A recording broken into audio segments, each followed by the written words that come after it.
The signal came in on a Tuesday, which felt wrong somehow, like the universe should have picked a more dramatic day. Sergeant Mara Osi had been monitoring the deep array receivers for 11 years. She'd outlasted 3 station commanders, 2 solar flares, and 1 catastrophic coffee machine failure that had nearly ended the program more decisively than any budget cut.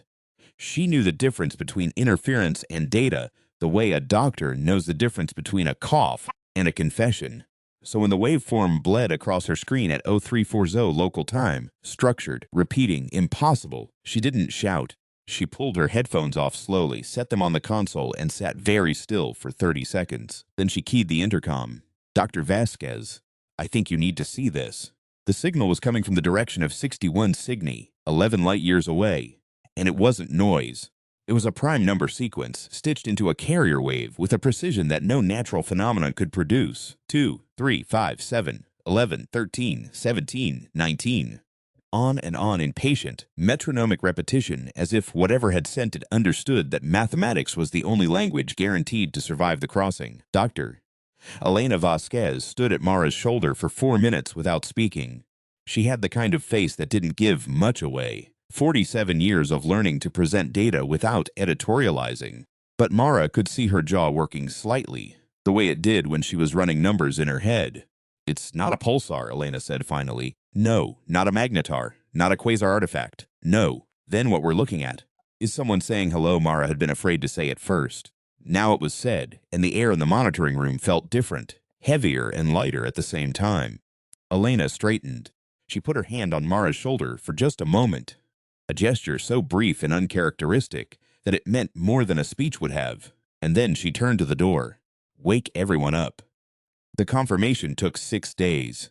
That was the part no one ever talked about afterward in the documentaries and the retrospectives and the 1,000 interviews that followed. They talked about the signal, the machine, the journey. But those 6 days, the time between Mara's discovery and the official announcement to the world, those were the days that nobody found interesting. And they were the most important days in human history, because in those 6 days, a rotating team of 12 exhausted, underfunded researchers confirmed, reconfirmed, triangulated, and retriangulated a signal from another civilization. They ate food from vending machines. They slept in shifts on cots in the break room. They argued constantly about methodology and barely at all about the implications. They were scientists. The implications could wait. The data could not. Mara was the one who first isolated the embedded signal beneath the carrier wave. She'd been staring at the spectral analysis for so long that the patterns had stopped looking like waveforms and started looking like wallpaper, that particular cognitive slip where familiarity breeds invisibility. She stood up, stretched, walked to the window, looked out at the desert. The receivers stood in the darkness like a congregation of enormous ears, all turned toward the sky, all listening. She went back to the screen and tried to look at it as if she'd never seen it before. There was something inside the signal, not just the prime sequence, something riding under it, nested inside the carrier like a message inside a message. She spent 90 minutes pulling it apart, and when she finally had it isolated and rendered, she sat back and felt the blood leave her face. It was a blueprint, not in any language, not in any notation system she recognized, but it was clearly, unmistakably, a set of instructions. Dimensions and tolerances and material specifications encoded in a mathematical framework that took another 18 hours to even begin parsing. A structure to be built, something that required rare earth elements and superconducting arrays and more energy than a small country consumed in a year. A machine. "They sent us plans," she told Elena, and her voice came out steadier than she expected. Elena looked at the rendering on the screen. She looked at it for a long time. "They didn't send a greeting," she said slowly. "They sent an invitation." The announcement broke the world open like an egg. Mara watched it happen from the safe distance of a classified facility outside Albuquerque, where she and the rest of the research team were sequestered while governments and agencies and committees tried to decide what to do with something none of them had a protocol for. She watched the news feeds, the press conferences, the religious leaders, the protesters, the celebrations in city squares across 5 continents, people weeping and laughing and looking up at the sky, as if they expected to see something different there now. She understood the feeling. She still looked up differently herself. The debate started almost immediately. Who should go, if anyone went? Who should build the machine? Who owned the signal, the blueprint, the opportunity? Nations that had never agreed on a trade tariff tried to reach consensus on first contact protocols in rooms where people screamed at each other in 6 languages. Think tanks produced white papers. Religious authorities issued statements. A coalition of security experts published an open letter arguing that the machine should never be built, that an invitation from an unknown civilization was indistinguishable from a trap. Mara read the letter carefully. She understood the argument. She rejected it with every part of herself that had sat at a console at 0340 in the morning and listened to the universe say something. The trap argument assumed that fear was the most rational response to the unknown. Mara had spent her entire adult life pointing instruments at the dark. She knew that fear was a response, not an answer. The only answer was to look. She said as much in her testimony before the International Committee on Extraterrestrial Communication, in a room so formal and oversized that her voice felt thin before it reached the far walls. Every argument against building the machine, she said, is also an argument for the proposition that humanity should have stayed in its caves. That curiosity is a liability, that the unknown is better avoided than understood. She paused. I don't believe that. I don't think any of us, at the bottom of it, actually believes that. We are the species that crossed oceans in wooden boats. We are the species that invented a machine to touch the stars, and then, when the stars touched back, asked if we were sure we wanted to shake hands. Another pause, shorter. We should be very sure. We should also be brave enough to be sure. Nobody voted that day, but the machine got built. The construction took 4 years. It rose in the Atacama Desert, in a valley chosen for its geological stability and its distance from populated centers, and it was the most international object humanity had ever created.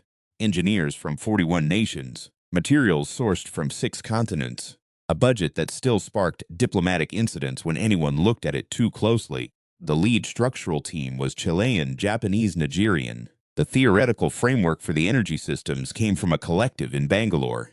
The superconducting arrays were Scandinavian. The control interface, the part that mattered most, the part where a human being would sit and wait and listen, was built by a small team in New Mexico led by Mara Ose, who had never intended to become an engineer but had spent 4 years learning. The machine looked like nothing in science fiction had ever imagined. It didn't gleam or pulse or rotate dramatically. It was 3 nested rings of superconducting magnets the size of stadiums, surrounding a central chamber that was smaller than a studio apartment. The rings generated a field. The field, according to the blueprint, would do something the physics of which was still hotly debated. The theorists called it a transit effect. The engineers called it the thing that probably works but were not sure how. Mara called it the door. She was going through it. That fight had been worse than the fight to build the machine. Governments and committees and selection boards had produced and revised and debated a list of candidates for 6 months. Pilots, diplomats, scientists, linguists, physicians, people with multiple PhDs and perfect psychological profiles and the kind of interpersonal stability that looks good in a committee report. Mara's name had been on an early list and quietly removed. She was too close to the project, too emotionally invested. Her objectivity was compromised by 11 years of listening, by 4 years of building, by the fact that she had looked at the blueprint first and built the door and had some sense that nobody wanted to acknowledge because it didn't fit into any procedural category, earned the right to walk through it. She went over the committee's head. She went over 6 committees' heads.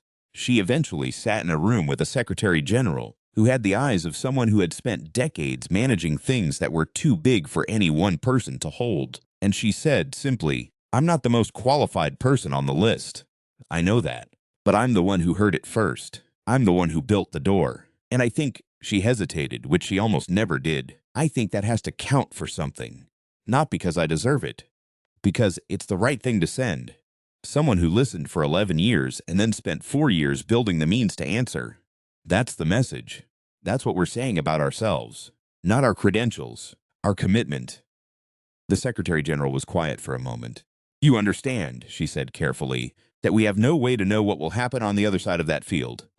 No, Mara agreed. You could die. Yes, you might experience something that. The Secretary General seemed to search for diplomatic language and then abandon the attempt. We don't know what that chamber is going to do to a human nervous system, or a human mind. Mara thought about 0340 in the morning and the headphones and the silence before the silence broke. She thought about 11 years of nothing and one night of everything. "I know," she said. "I'm going anyway." The night before the transit, Mara sat in the control room alone for 2 hours after the last technician had gone home. She wasn't checking anything. She wasn't running diagnostics. She just sat in the chair she'd sat in 1,000 times, in the room she'd built, surrounded by instruments that had grown so familiar they felt like extensions of her own body, and she let herself be in it. The way you sit in your childhood bedroom the night before you leave for somewhere you know you can never return from the same person. She had a photograph on the console. Her daughter, 8 years old, missing a front tooth, standing in front of a radio telescope at an open day that Mara had brought her to 4 years ago. Before the announcement, before all of this, the kid had pressed her ear against the equipment as if she could hear something, and someone had caught it at exactly the right moment. The expression on her face was the expression of a person who has just discovered that the universe is listening back. Mara picked up the photo and looked at it for a long time. She didn't believe the transit would kill her. She believed this partly because the blueprint had accommodated a human form. Single seat, dimensions that suggested the senders had done their homework on what was coming.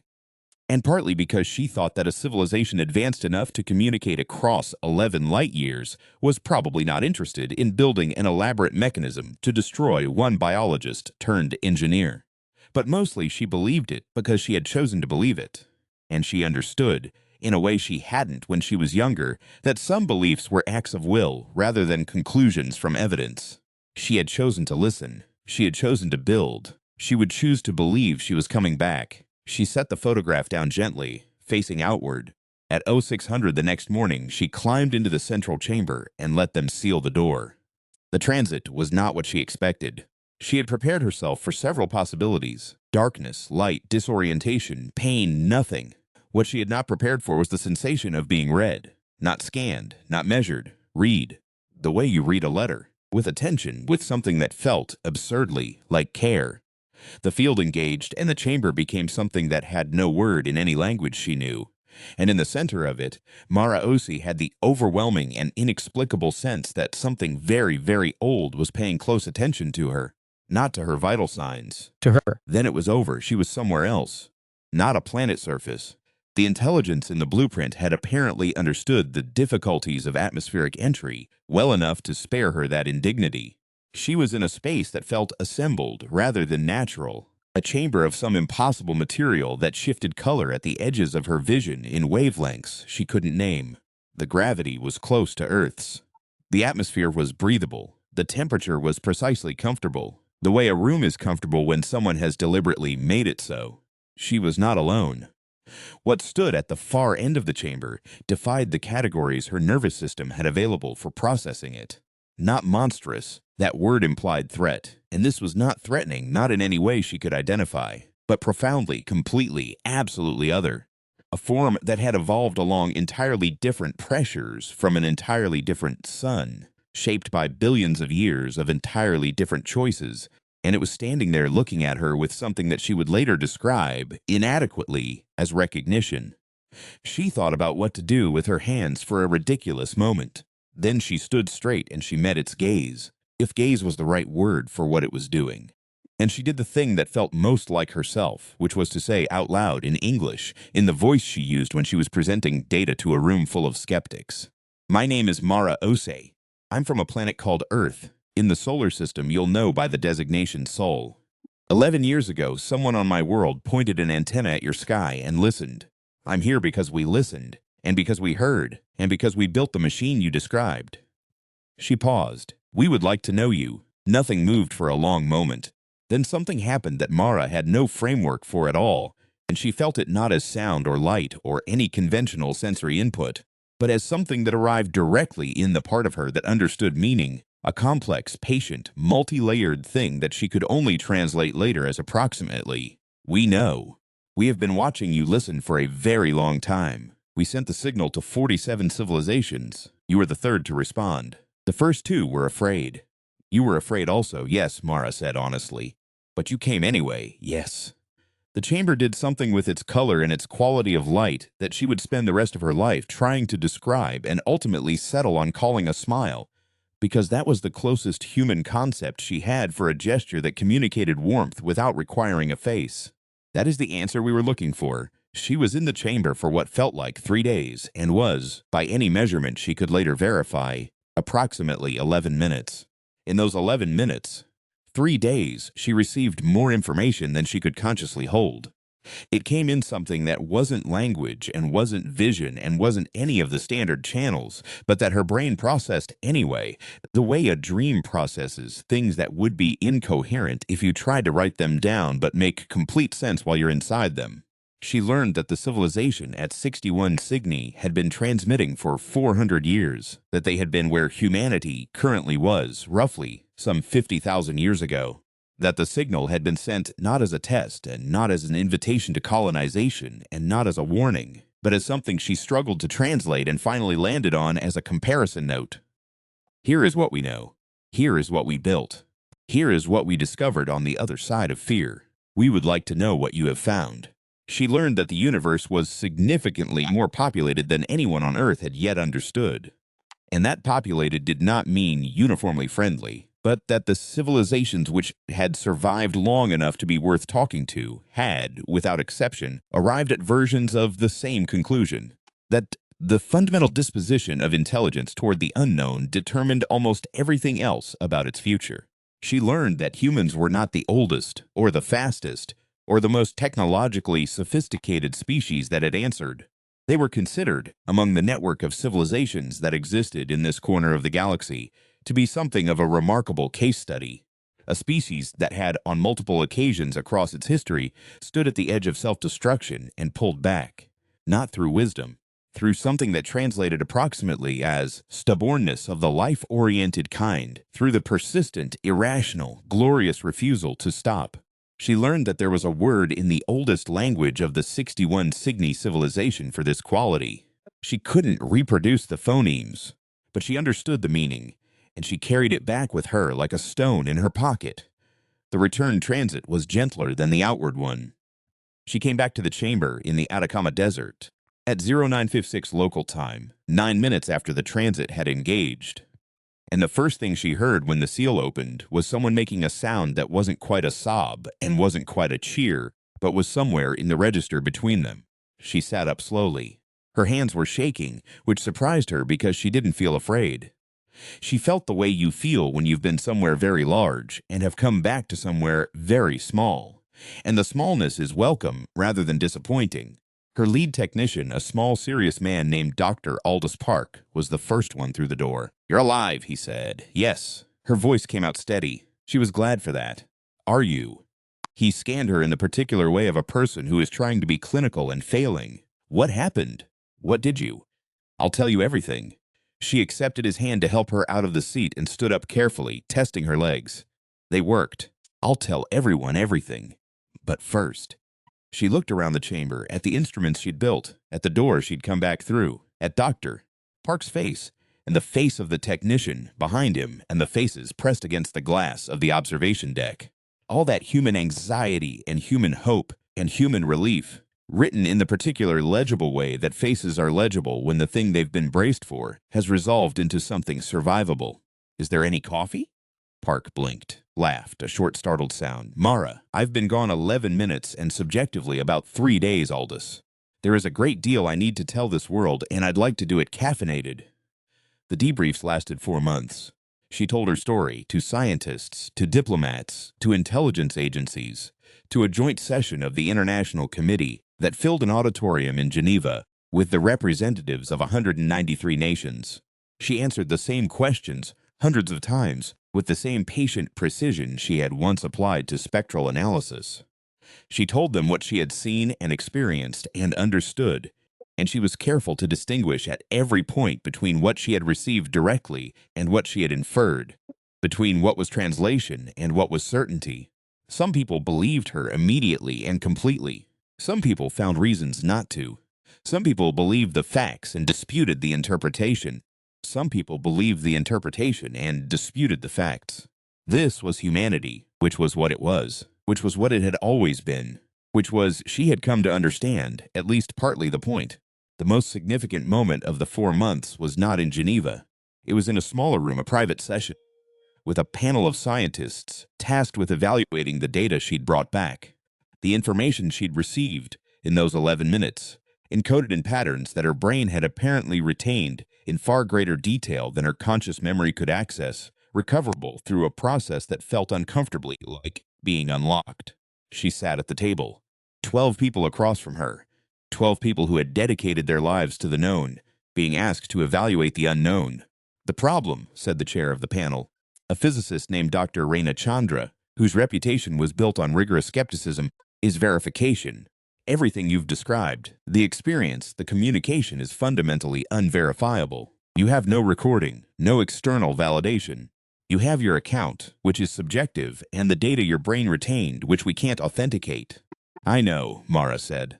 "If we recommend that the world's governments and scientific institutions reconfigure their understanding of the universe based on one person's unverifiable experience, you'd be doing something humans have done before," Mara said. "Many times, not always wisely, not always with the right conclusions, but always with the conviction that the account of a person who went somewhere the rest of us couldn't follow was worth taking seriously." She looked at Dr. Chandra. "I went where no one else has been. I came back. I'm telling you what I found. I can't give you a recording.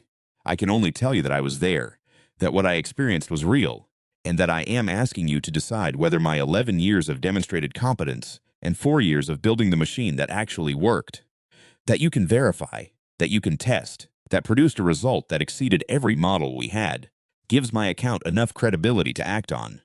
She paused. "I'm not asking you to believe me without evidence. I'm asking you to understand that some evidence looks different from what you're expecting, and that the willingness to recognize it is the same quality that got us here in the first place." "Doctor." Chandra was quiet for a long moment. "How did they describe us?" she asked. "The civilization at 61 Cygni. What did they say about humanity?" Mara had been asked this question before and had given different answers to different audiences because the full answer was complex, and the room usually wasn't ready for the full answer. But this room was 12 scientists who had given their lives to the question of what was real, and she thought they could probably handle it. "They said we were difficult to evaluate," she said, "in the best possible way. They've watched a lot of civilizations. They've seen the patterns. A species reaches a certain level of capability, and it either stabilizes, integrates, learns to manage what it's become, or it doesn't. They said most don't. The window is narrow, and most civilizations don't make it through. And us? They said we've been close several times. They weren't specific about which times, but I think we can guess." She looked at her hands, then back up. "They said the thing that makes us unusual isn't that we're smarter than average, or more technologically capable, because we're neither. We're roughly in the middle of the pack on both counts. What makes us unusual is that we keep going. Every time we've been close to the edge, something in us, not in our leadership or our institutions, but in the people, the ordinary people, refused to stop. They called it something I can't translate exactly, but the closest I can get is..." She paused, choosing carefully. "The persistence of the life-choosing kind. The stubbornness of people who have decided, without quite articulating it, that the universe is worth continuing to be in." Nobody spoke for a moment. "And the signal," said a younger man near the end of the table. "The invitation. They've done this before. Sent the blueprint to other civilizations. What happened to them? The ones who didn't build the machine, who decided not to answer. They're still there," Mara said. "Some of them. Still listening. Still debating. The window doesn't close, apparently. It just stays open. Whether you walk through is..." She thought of the Secretary General's office, of the room full of people who had decided she was too emotionally compromised to be objective, of the night she'd sat alone in the control room with a photograph and an act of will. Up to you. 3 years later, the second transit took place.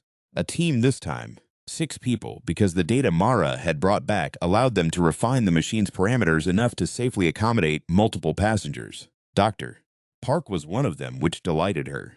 So was a linguist and a material scientist and a physician and a diplomat whose name Mara had known from 4 years of committee meetings.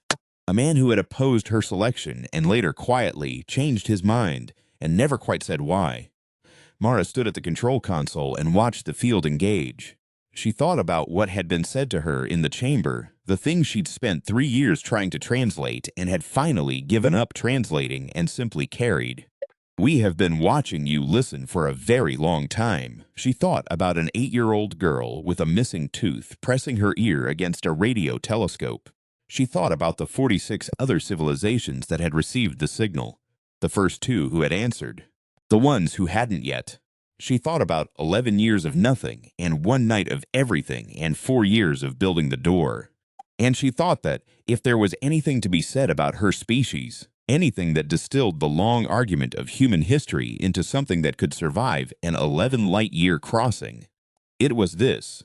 They were the ones who pointed instruments at the dark and waited, who built the means to answer when the dark replied, who were afraid and went anyway, who sent someone who had listened and built and believed and been afraid, not because she was the most credentialed or the most prepared, but because she was the one who had chosen to be there, who had showed up, who had refused to stop. The field reached full intensity. The chamber lit up with mathematics. Mara watched the readings level out and thought, yes, this is what we are. Not the fastest or the oldest or the most powerful, not the most sophisticated or the most advanced or the most anything. The ones who listened and didn't stop. The ones who built the door and walked through it. She was still thinking this when the indicators went green and the team was gone, and she was alone in the control room with a photograph and the sound of the receivers outside, turning their enormous patient ears toward a sky that had, not long ago, turned back. She kept watching the instruments. She kept listening. She expected she would be doing this for the rest of her life, and the thought made her perfectly happy. Outside, the desert held still, and the receivers waited, and the universe said nothing for the moment. It never said nothing for long.